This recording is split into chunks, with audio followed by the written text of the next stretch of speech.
Right, back again. I'm going to see if my car will start up. I'll just get a quick click onto the thing. As you can see, I've got a digital timer and a XS battery trickle charger connected up via the tow bar. It goes down the wire to the electrics on the tow bar, and then it charges up my E12 battery. But my E12 battery is pretty old, so let's see if it's going to work or whether it's just going to go click. Remember, this engine's broken.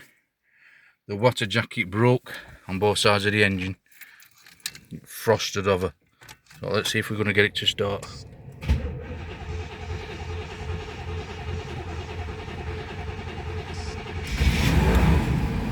Hey, hey. Works. After all that time. Still working. Oh, really all it does is that. Press that button, it just changes that. It's not right exciting, and you got some buttons, bleep bleep bleep. Other people's got some really fancy crap. If I put these two switches on, that's that TV, that switch on, that's that TV, and I reach down there and it switches on the computer in the boot. And if it works, it'll come on. If it don't work, it won't come on. But sometimes it does. Look at that. Now that's when computers took over dashboard. So now that's that relay board that I've just showed you, taking control of the actual dashboard. Because it's powering up with the computer. Now you can see it's like blur vision. It's just powering up there.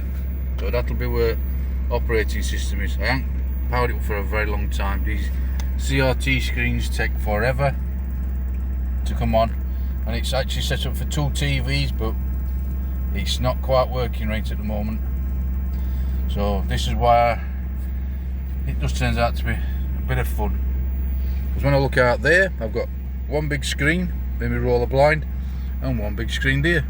This is my other roller blind, and I'm going to have that one with that PlayStation, and I'm going to have this one with a different PlayStation, and we're going to have something like that Fate Tales of San Francisco, you know, what do you call that game now? Ooh,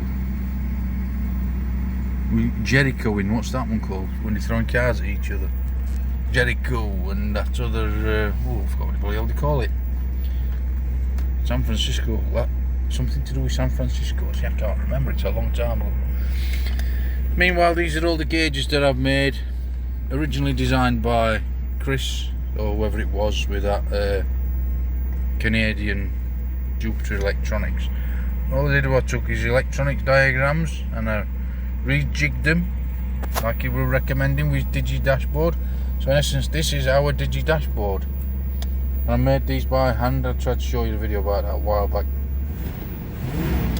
But at the moment, this version, it's stuck, it's not working because it's all prototype.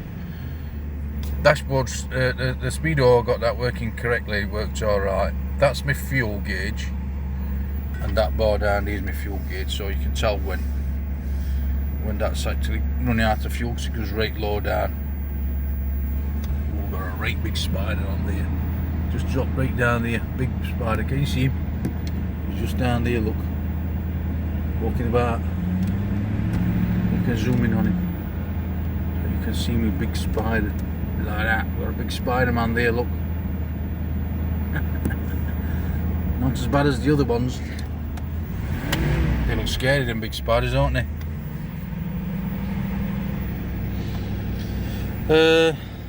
Got my electric aerial to put in.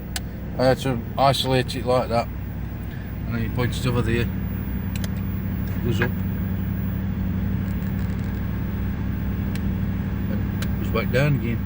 If you do it the other way around, you have to press the button and flick the buttons to make it go back down again. And there's a spider hiding under my bonnet.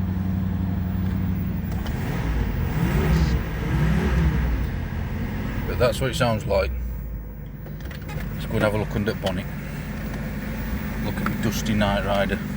Oh, yeah. Oh, I'm a dusty Night Rider.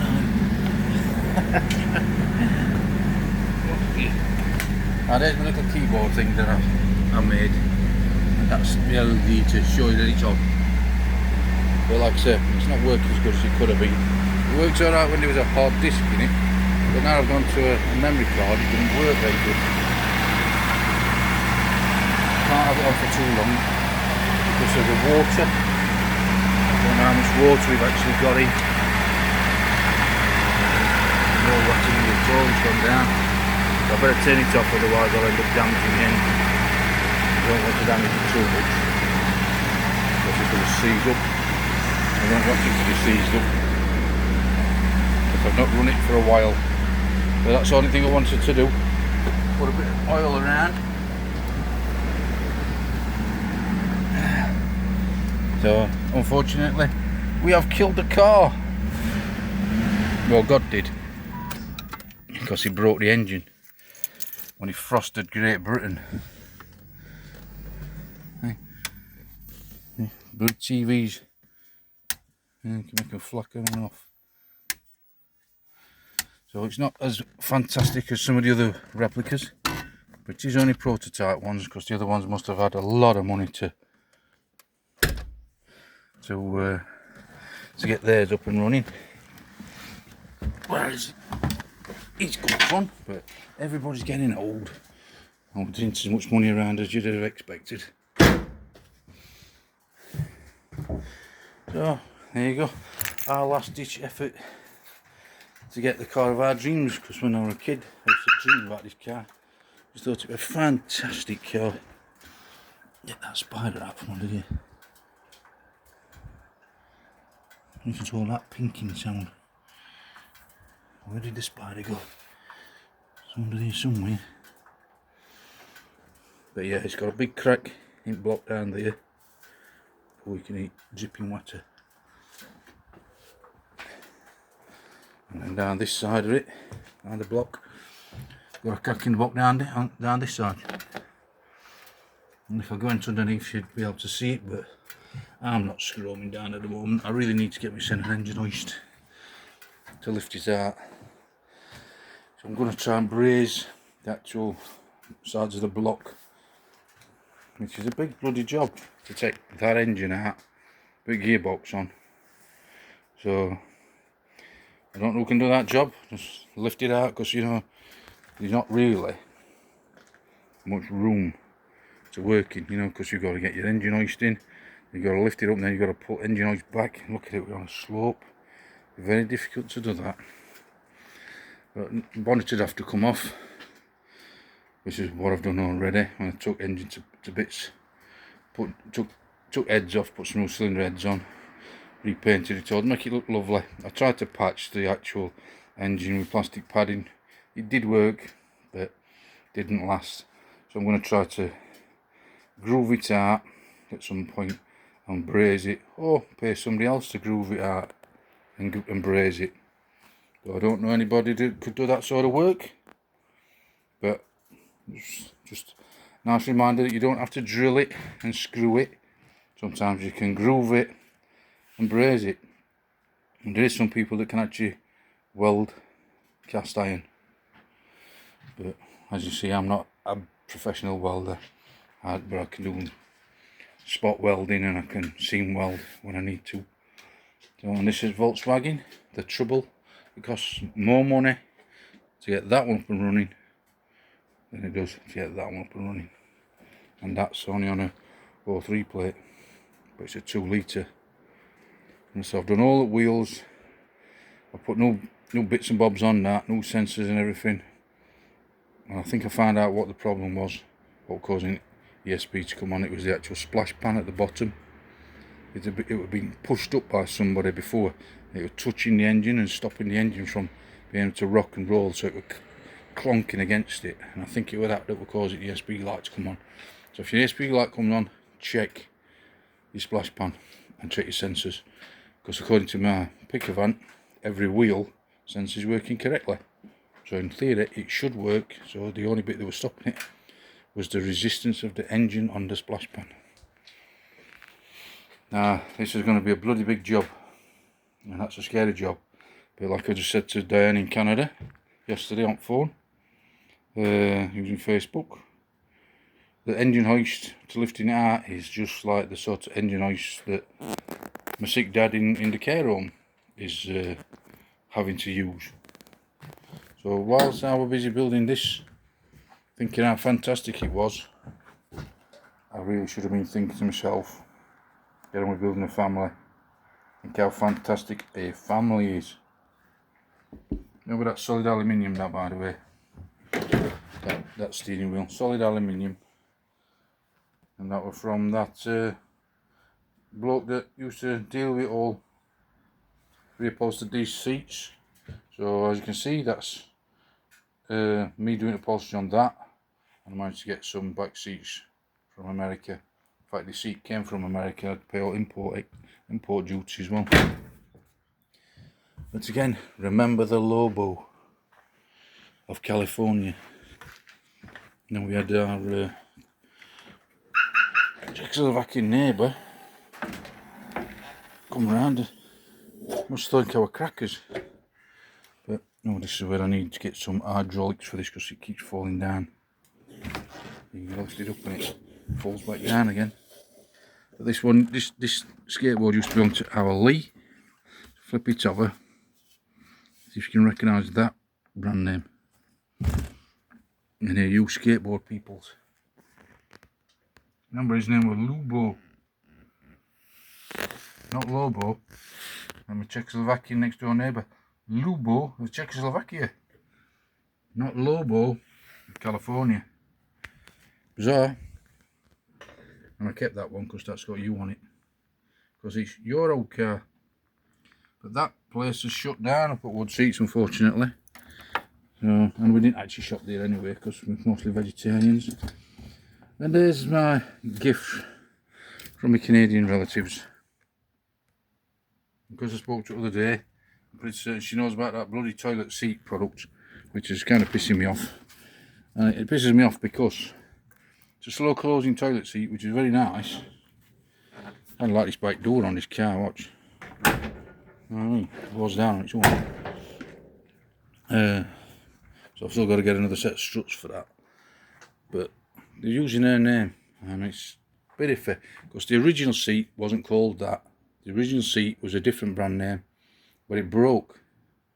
And when we went back to get another toilet seat, they turned it into our Diane's name, with one letter difference.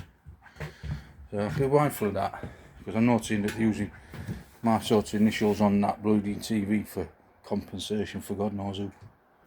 And the progress of my next door neighbour, he keeps leaving the bloody window open. You'll have all burglars in, they'll come and steal your bloody tools, man. Lock it up.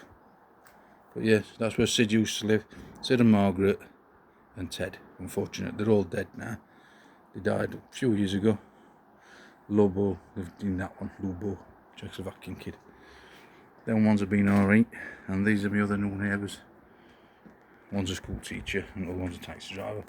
That's his daily driver, going for MOT later this week.